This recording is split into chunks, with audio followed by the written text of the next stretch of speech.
All right, once a while I kind of get this question which is asked to me by people. I think either they do not know or they want to visit UAE. And the question is UAE a racist country? Okay, is UAE racist? That's the simple question. Now I'll try to answer this question as keeping both sides of the argument. Okay, I'll play devil's advocate where I speak for and against. Feel free to comment down below. What do you think? Now, let's move on with the neutral parts of the statement. Now, is UAE a racist country? And yeah, please do comment below, because maybe you agree, disagree. It's always interesting to read your views. Now, UAE is a racist country is the question.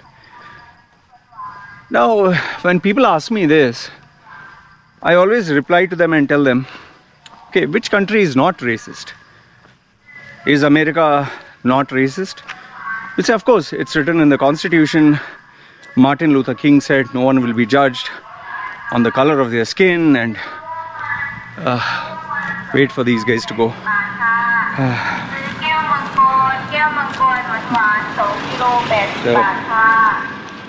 So yeah, they can say Martin Luther King said, I look forward for a day where nobody is judged on the color of their skin, but on the content of their character.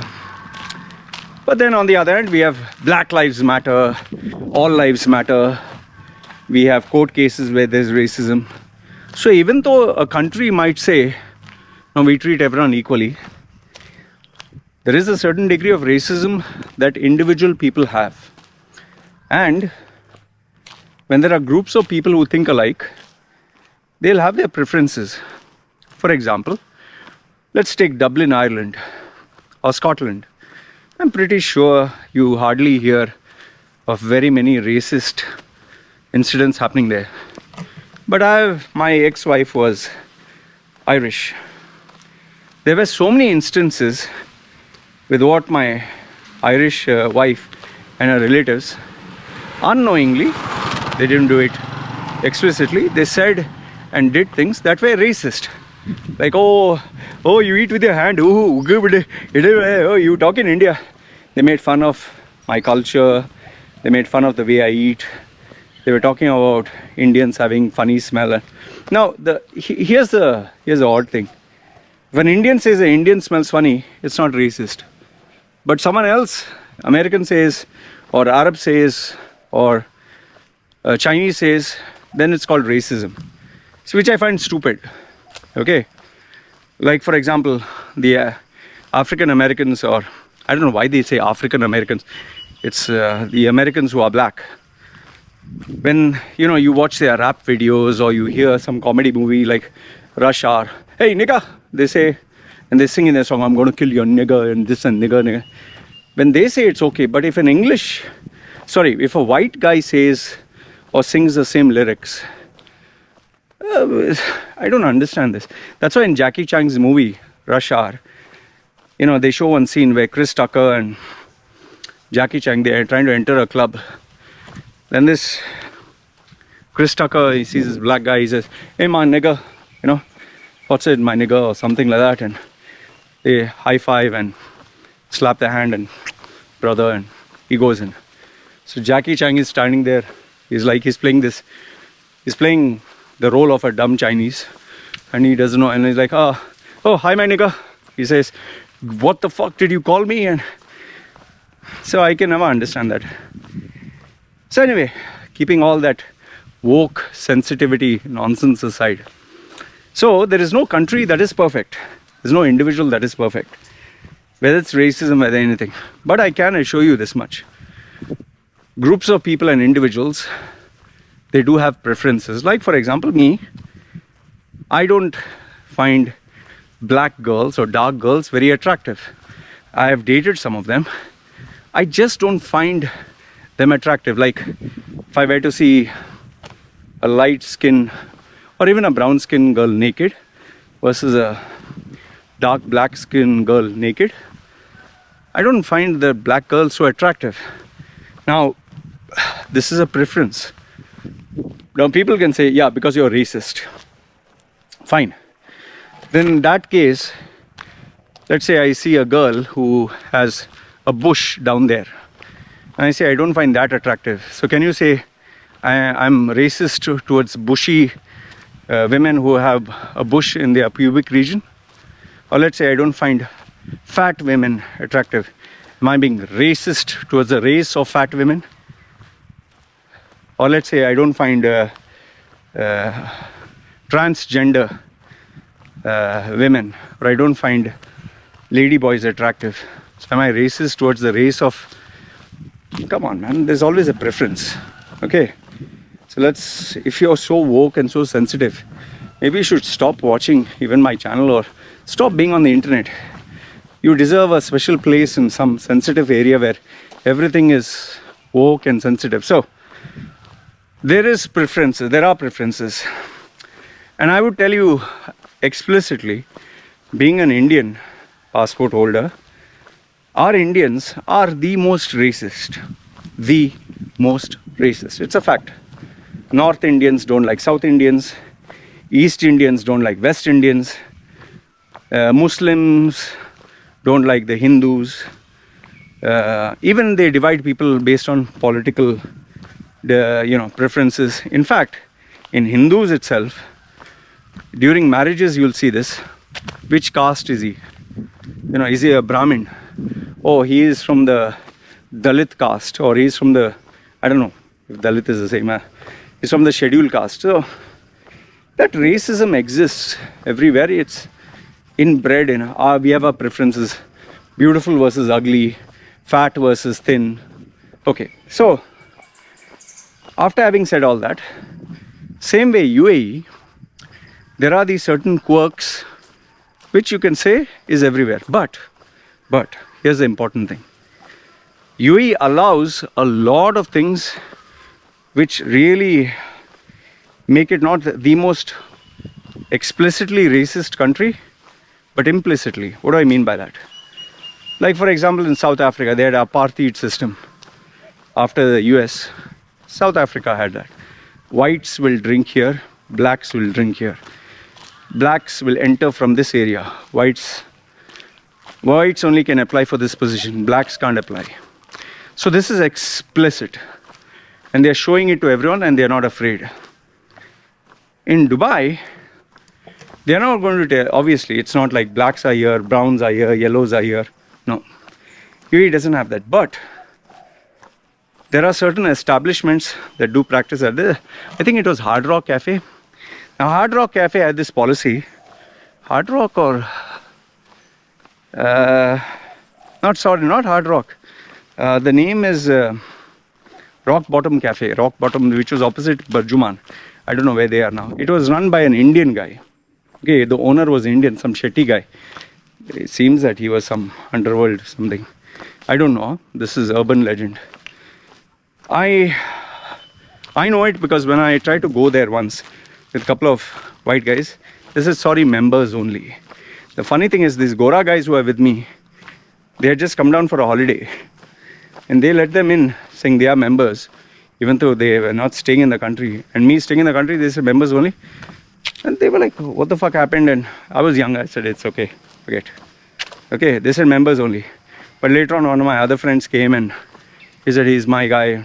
They let me go in. Now, I thought that was racist. But then it turned out it wasn't racist. It was actually based on data. The whites, the Brits, the Americans, Germans who would come inside, they were obviously girls and prostitutes and all that. They would, on an average, because I spoke to the manager, he told me, best part, he was Indian. So he told me, on an average, these Gora customers who come here, they spend 4,000, 2,000, 5,000 dirhams, even it goes above that. Minimum, they'll spend 1,000.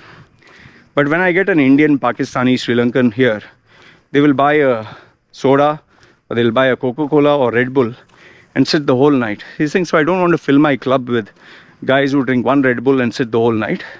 I want people who spend. Otherwise, my establishment will be full of these laborers or these accountants, and they smell funny and look funny. Some of them don't even have hygiene. I'll tell you, I've gone to Indian clubs where they are smelling. Our Indians and Pakistanis, especially after they dance in a pub or nightclub, the body odor.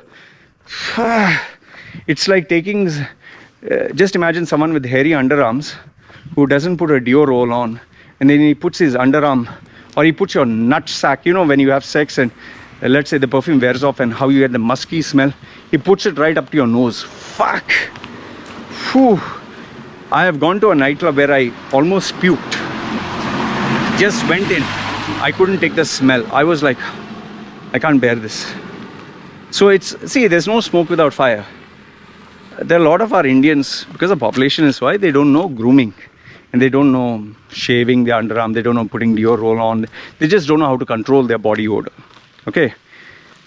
So I understood. I'm not saying that other nationalities don't smell, but I'm giving a general thing, and you can correct me if I'm wrong. Tell me, prove it to me. Like, if you're talking to an Afghani or Pathan who stays in the mountains, who's working in the fields, you can't expect him to put a Paco Rabanne or Gucci, this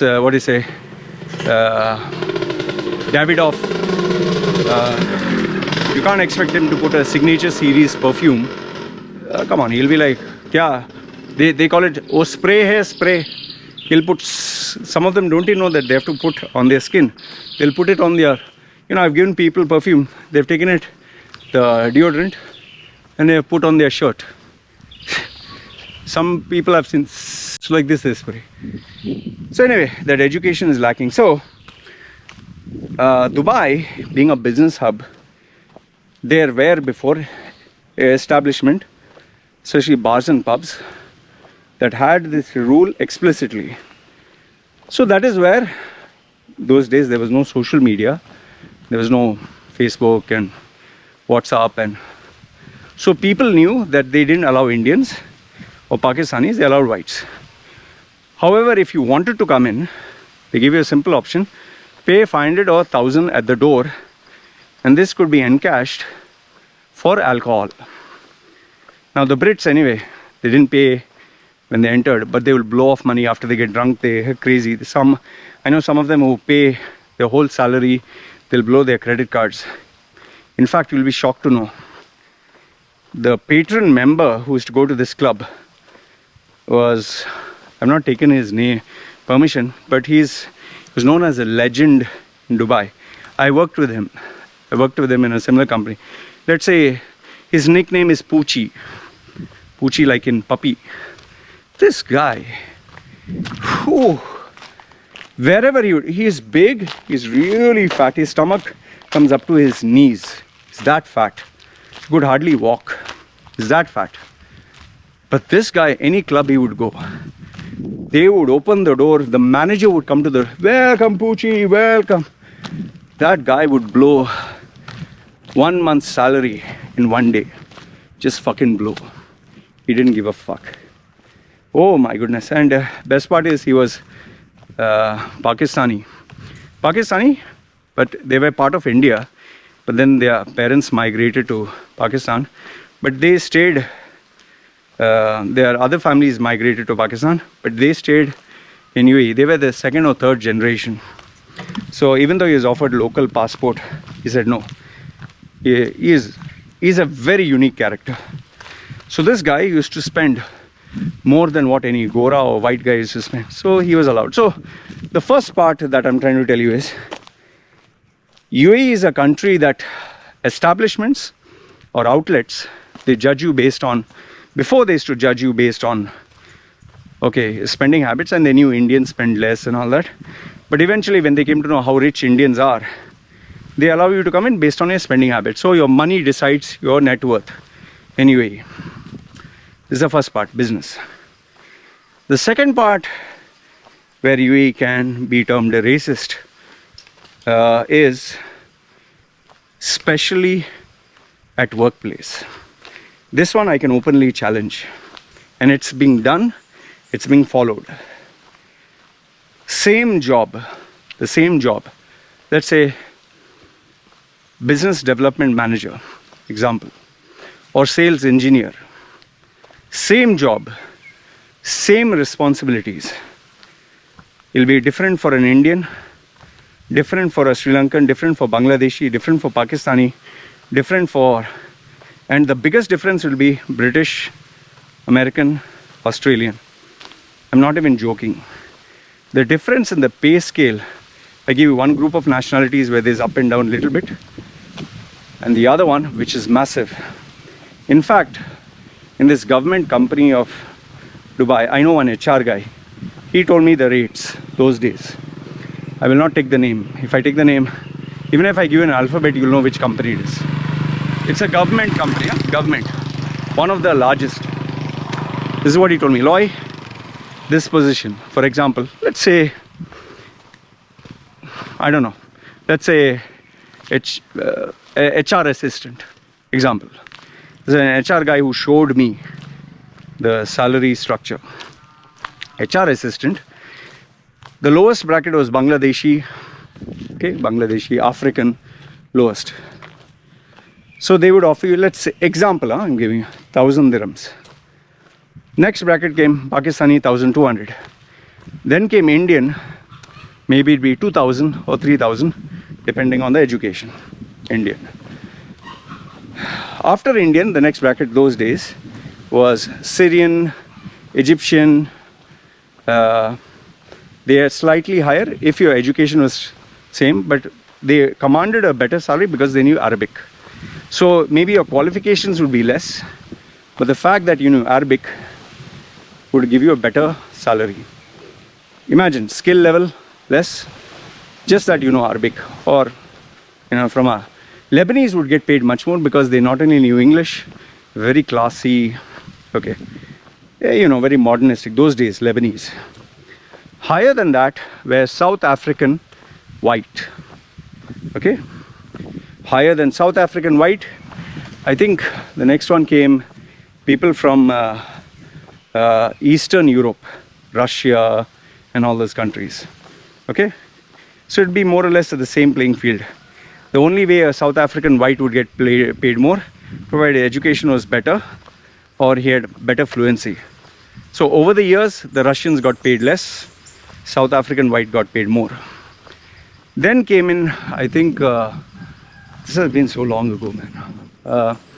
Australia, then came Australia, then came, then came Europe, then came Australians. Okay, the salary over there, I forgot to mention salary.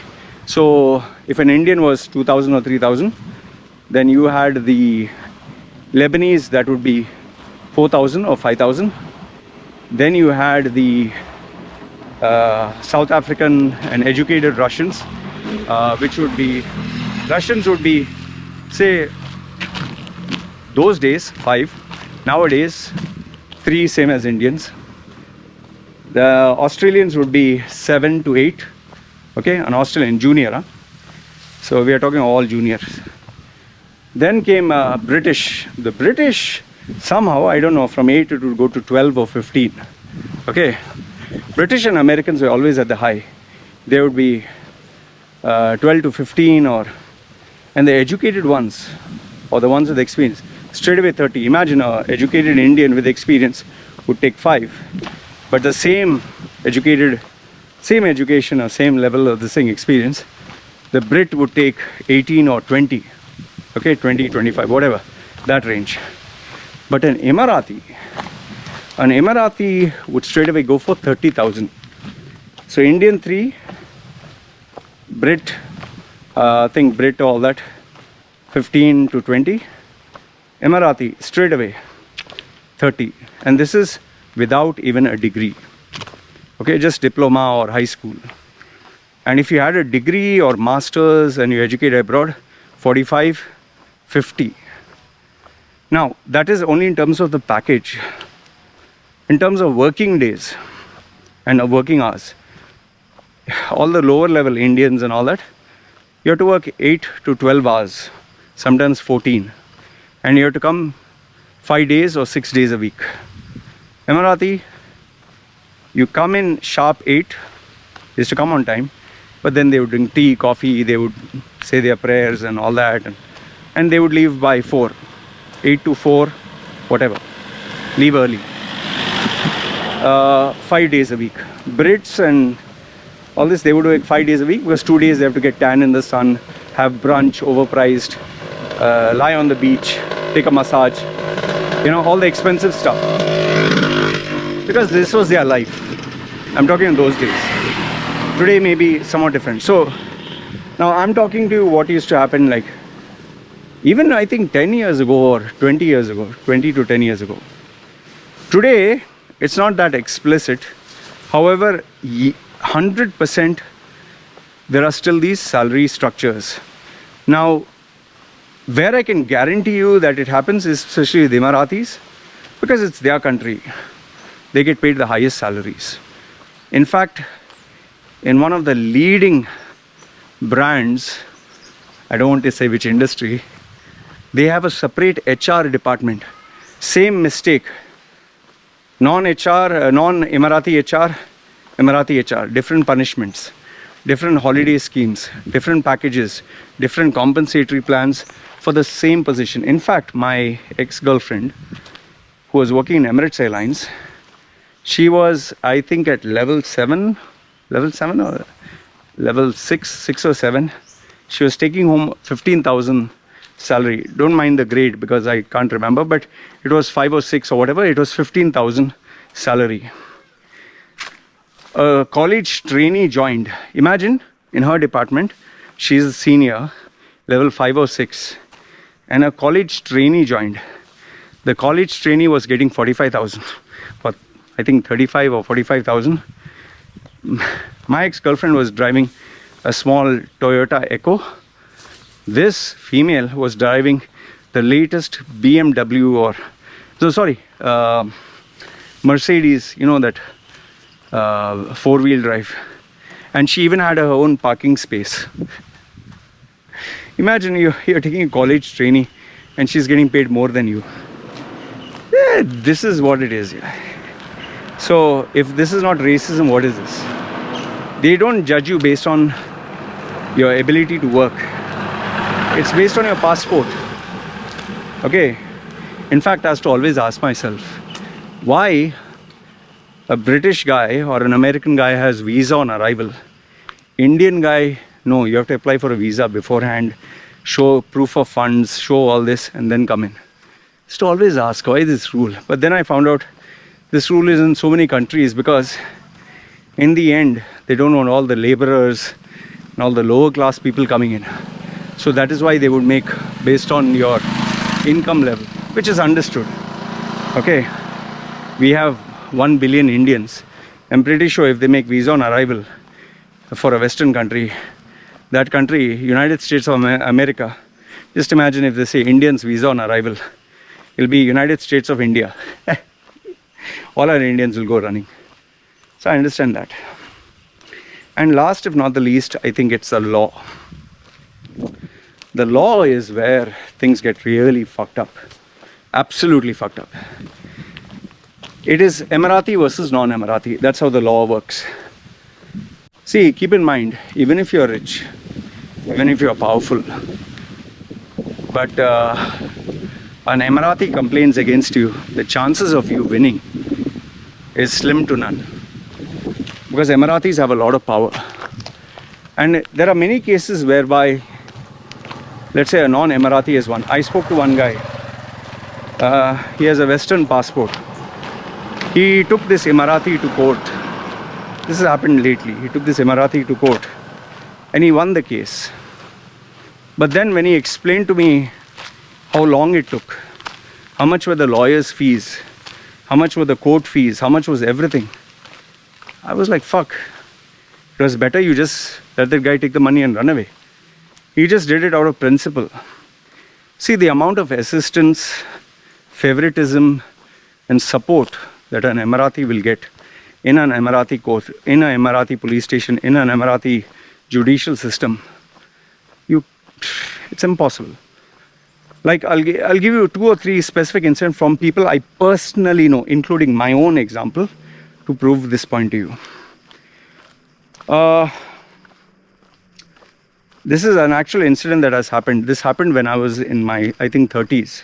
I was driving a Lexus RX 330. I've said this incident before. I was driving a Lexus RX 330. Front of me was a Nissan Sunny.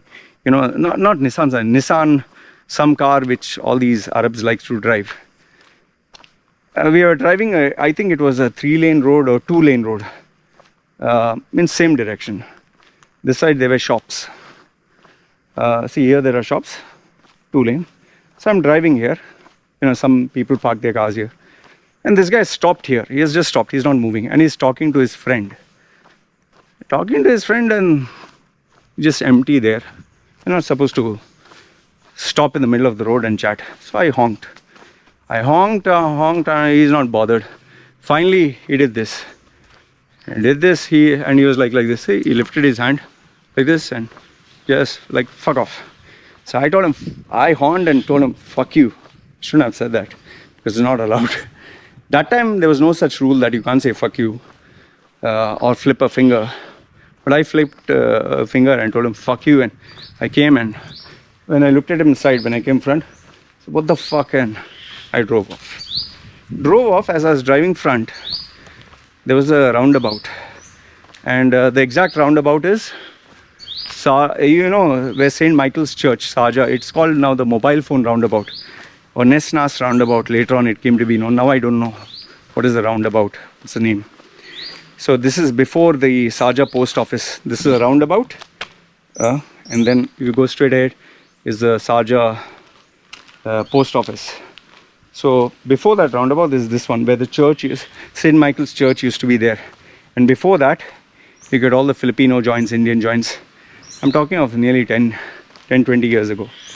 So this roundabout, finally I came there. I was waiting. I said fuck off to that guy before. Once I crossed in the middle of the bloody roundabout, okay, he started to come in front of me and try to make me stop. But my blood was boiling. Those days I was a bodybuilder. Like, fuck you, whatever you want to do, hit. I didn't allow him to come in my lane. So then I saw him drive off. I exited out of the roundabout and I came in front of, yeah, you know, obviously in the road. Again, I'm on this side. To my shock and surprise, this guy from somewhere, he came and parked right in front of me, stopped his car. I stopped. Obviously can't hit now. I stopped. Next thing I know, this guy gets out of the car. Kandura, you know Kandura, the white, and you know he has tied white like this. Comes next to my car, my Lexus. Normal way, you know, that's how they greet. You what? You India? Yes, India. You local? No, he said, yeah. No, he said India or something. He said, I local. He identified I was Indian. That time no tattoos. So he said, I local. And he went to his car and he was slamming the number plate. It was like single digits, same 000 something. Slamming the number plate. Local, he was shouting. So I said, I'm international. I said, whatever the fuck, and I moved out. Now I moved out. I didn't think much of it. I drove back to the office. Soon as I landed in the office, next thing I know, my owner calls me. I was very close to the owner. I was working for Quick Electric those days. The owner calls me and says, lawyer, there's a call from a police station. They've asked you to come there. Seems there's some complaint. I was like, oh fuck, what happened now? And I couldn't make head or tail of what was happening. And they gave the place where the incident took place, nearby was a police station. So they had called me there. So I doubt it was the same thing. But okay, fine. Finally I went there. Parked my car. I was wearing a full suit. Went inside. As soon as I went, I was scared, I'll tell you that. Because this was my first time I actually went in a police station. And after I went, they called me to, they took my ID card and everything. They called me to, they gave it back, so they knew who I was. Called me to the inspector's main office. I went there I saw a Sudanese or Somali, must have been Sudanese. He was African, whatever, but maybe Arab, but black guy. So then when I looked and saw at the side, I came in, there was that same Emirati guy. And this time he wore his royal kandura with proper, looking like a sheikh, nicely dressed. And said, this, he said in Arabic, yeah, this guy. I can't remember what he says. Yeah, something he said. And then, idhar aao. You know Arabic. Tum kidhar ka? He asked me, where are you from? Yes, kidhar ka? Where? I said, India. India? Then say, India Kachara. He said, you India Kachara. I'll tell you, I was so scared. I was like, yeah, India Kachara. This local, this Emirati. You fight Emirati? You show angry? Wallah, you finish. Fuck, I was so scared, man. Then said, Nikalo, passport. Nikalo, license. He took my ID card, he took my passport. Finish, tum khalas. Finish. And he told, tum jail. I was like, sir, sorry. I was repeating sorry 100 times. But he asked this constable guy, inspector guy, to put me inside. Fuck, man, they took me. You know, I was so scared, I didn't know what to do. I was falling there. Opened one door. There was one guy sitting there reading newspaper. Went in. And then, second door, there's a guy sitting there reading newspaper. He opened the door, went in. You know, it's like, not the steel bars. You know, it's like a door, metal, with only a few bars where you can see through. Took me inside there. As soon as he took me inside there was a place there where all these guys, what I realized, majority of them, Bangladeshi and labor class Pathans and all that, all were seated on the floor. There was a constable or somewhere, or officer, who was sitting there reading a newspaper. And there was a table there. There was a open toilet for, I think, pissing or something, but there was a partition. Fuck. I was like, what the fuck? There was no AC, nothing. So sitting there.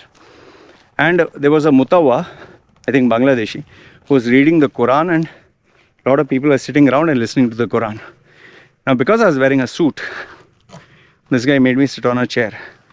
Beto. He was a little polite. I was so scared. So then he asked me, kya ho gaya? I told him what happened. Sandum khalas. Fuck, I was so scared. Now they made me wait for half an hour or something. Then finally they called me out again. I think that inspector and him were having tea, coffee or whatever. And they called me again. Obviously I could see tea, coffee, a couple of cigarettes. And so then he says, kya? So I joined my hands. Please sir, sorry. I caught his hand. Please, sorry, please. Yeah, lesh and this. So then that inspector asked, okay, what to do? So then this guy, Marif, I don't know. I said, please, sorry. Then he asked him in Arabic, do you have any problem? He said, Marif, I don't know what to do. You do. So then he said, I kept saying, sorry. He told, okay, take this guy inside. Take this guy. I thought I was finished. He took me again inside, waited for another 45 minutes or so. And then they called me back. When they called me back, this local guy had gone. And then this guy sitting. And then he asked me, you'll get angry again? I said, no. You'll act funny again? I said, no. Everything I said, sorry, million times I said. They're saying, but he told me this one sentence which I'll remember. UAE, ye local, Emirati number 1, India, Kachara. He told me. He said, tum India, tum Kachara. Okay? I said, yes sir. Finally, he let me go. Gave my stuff. I was shaken badly. When I came out, that owner had sent the accounts guy and HR guy. They were waiting out, and thankfully nothing happened. So that kind of shook me to the roots. So that was one incident. The only other small incident, which I don't want to go too much in detail, when there were accidents, like if you hit someone from back, in UAE there's a rule. If your car is in the front someone hits you from back, the person who hit you from back is at fault. Okay, that's a normal thumb rule. I've had my own personal friends who the guy, if he's an Emirati and he's hit you from back, when he was taken to the police station, obviously police says who's at fault. But when they go to the police station, they tell, Baba, ye aadmi bola, they would say in Hindi, means, ye aadmi bola, Allah ke naam, tum usko mara. Means in the name of Allah, he swore on Quran that you hit him. How can a guy, like my friend, I don't want to take his name, at a signal where you're supposed to go front, he says you reversed and you hit him. He's saying no, but it's proof. He's saying, okay, ye Muslim, wo Islam ka naam liya, Quran ka naam liya, chalo tum jail mein baito, and this guy can go home. Then he said like, okay, fine, it's my fault. They make them sign the paper that it's his fault. Now this is very common now. Obviously you'll say that, yeah, but they are not following the rule, they are corrupt people. But then if you look at a higher level, all the court cases where there's a case against an Emirati, a powerful Emirati, you'll never win. In fact, do you know this? My student who was a Emirati woman, Arab woman, whom I trained for a championship public speaking global event. She's not full Emirati, half Emirati. She put a false claim that I tried to destroy her name and reputation. That's another incident. If you want to know, I'll make a separate video on that. She made a police complaint. I showed the evidence that I've not done anything wrong. It was a matter of ego. We had an ego clash finally. So she said I spoiled her name, and the inspector told me, if an Emirati complains against you, okay, especially if a woman Emirati, the directive from the ruler is, as an expat, you're guilty until proven innocent. But if you're an... Yes? What you want? Yes? My baby. Anyway, so if you're an Emirati, no, if you're an expat, the rule is you're guilty until proven innocent. But if you're an Emirati, you're innocent until proven guilty. And Emirati complains about you, they'll take you to jail without evidence, especially if it's a lady. And if they bring out their ace is Islam, Allah, or defamation against the ruler, or finish, no evidence is required. They'll put you in jail until they do the investigation. Investigation can take years. So overall, if I give you a full rounded picture in summary, I would just tell you this much. Number one is UAE supports its locals. That is without a doubt. Okay? The upper hand an Emirati has. Never get into an argument. Never get into a fight with the Emirati locals, especially if it's a lady. And especially where Allah and Islam and if a guy is powerful and he knows contacts, connections, better say sorry, catch their legs, put your head on their legs, kiss their feet, you're better off. Okay, that's number one. Number two is, where the corporate industry is concerned, whiter your passport, higher your pay grade. Before, in the early 70s and 80s, you didn't need to be smart, you could just bullshit and have an accent. And white skin, white passport, they would pay much more. Because they wanted whites, they considered white superior. That is why so many Emiratis always will flaunt their white girlfriends. They will never flaunt Indian girlfriends or black girls because they like white. They'll never hold hands with the African girl. Always whites. They like to shop in white countries, be with whites. Okay, and in whites I also give you category. The British, maybe because the British ruled the Arab countries, or British have the upper hand. Next is Americans, and because of today's power play. Then comes Australians. I've known Australians who are even plumbers and electricians being appointed as directors. Seriously, huh? But an Indian, even if you have a PhD and masters, they might make you a plumber from a director. But nowadays, because they know Indians bring a lot of wealth of talent and skill, they give them better, because you'll never get a quality educated Indian or Pakistani wanting to work for shit. And last if not the least, just remember that no country is perfect, no individuals are perfect, and everyone likes to work through their loopholes. So overall, this has been my experience with UAE. If you want to know that personal incident, I can tell you in a separate thing. About that local female, how she trapped me, tried to get me trapped. But anyway, this is what I wanted to share with you. Let me know your thoughts. Do you think I'm right or wrong in the comment section below? And yeah, as usual, man, it's me signing off. You guys take care. This is me saying bye.